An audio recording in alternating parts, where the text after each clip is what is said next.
Hello everyone, this is Mr. Bowie. Today I'm going to be reading chapter 2 of our book, Frindle. Let's get into it. 5th grade was different. That was the year to get ready for middle school. 5th grade meant passing classes, it meant no morning recess, it meant real letter grades on your report cards, but most of all, it meant Miss Granger. There were about 150 kids in 5th grade, and there were 7 5th grade teachers, 2 math, 2 science, 2 social studies, but only 1 language arts teacher.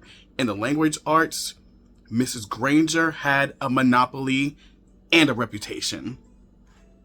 Mrs. Granger lived alone in a tiny little house in the older part of town. She drove an old pale blue car to school every morning. Rain or shine, snow or sleet, hail or wind, she had a perfect attendance record that stretched back farther than anyone could remember. Her hair was almost white, swept away from her face and up into something like a nest on the back of her head. Unlike some of the younger women teachers, she never wore pants to school. She had 2 skirt and jacket outfits. She always wore over a white shirt with a little cameo pin at the neck. And Mrs. Granger was one of those people who never sweats. It had to be over 90 degrees before she even took off her jacket. She was small, as teachers go. There were even some 5th graders who were taller. Sounds like me. But Mrs. Granger seemed like a giant. It was her eyes that did it. They were dark and gray, and if she turned them on full power, they could make you feel like a speck of dust. Her eyes could twinkle and laugh too, and kids said she could crack really funny jokes, but it wasn't the jokes that made her famous. Everyone was sure that Mrs. Granger had X-ray vision. Don't even think about chewing a piece of gum within 50 feet of her.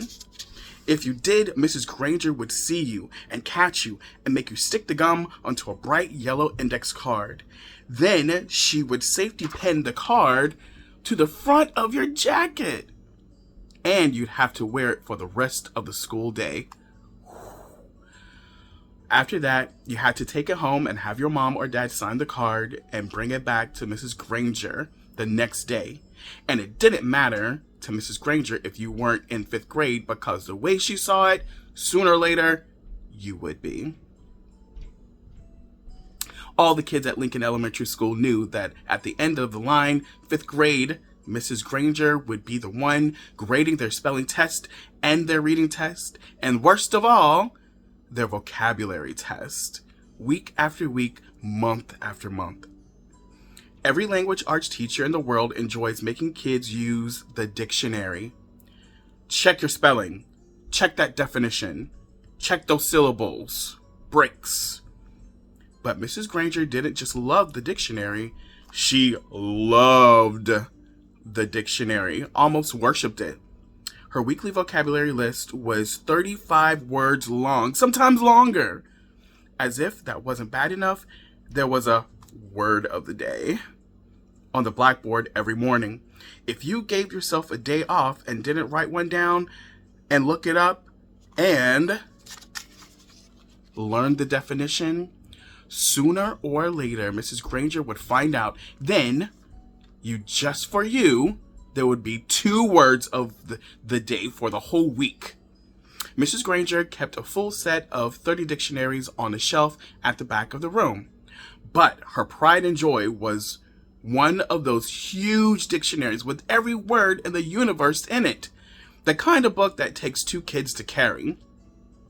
It sat on its own little table in front of her classroom, sort of like the altar at the front of a church. Every graduate of Lincoln Elementary School for the past 35 years could remember standing at the table listening to Mrs. Granger's battle cry, "Look it up! That's why we have the dictionary!" Even before the school year started, when it was still the summer before 5th grade for Nick and his friends, Mrs. Granger was already busy. Every parent of every new 5th grader got a letter from her. Nick's mom read part of it out loud during their dinner at night. In August, every home is expected to have a good dictionary in it so that each student can do his or her homework properly. Good spelling and good grammar and good work skills are essential for every student. Clear thinking requires a command of the English language, and 5th grade is the ideal time for every girl and boy to acquire an expanded vocabulary. And then there was a list of the dictionaries that Mrs. Granger thought would be acceptable for home study. Mrs. Allen said, "It's nice to have a teacher who takes her work seriously." Nick groaned and tried to enjoy the rest of his hamburger, but even watermelon for dessert didn't cheer him up. Nick had no particular use for the dictionary. He liked words a lot, and he was good at using them. But he figured that if he got all the words he needed just by reading, and he read all the time. When Nick ran into a word he didn't know, he asked his brother or his dad or whoever was handy what it meant. And if they knew, they'd tell him. But not Mrs. Granger. He had heard all about her, and he had seen 5th graders in the library last year, noses stuck in their dictionaries, frantically trying to finish the vocabulary sheets before English class. It was still a week before school, and Nick already felt like 5th grade was going to be a very long year. Would you like to see what Mrs. Granger looks like?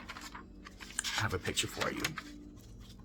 This is our brand new Mrs. Granger.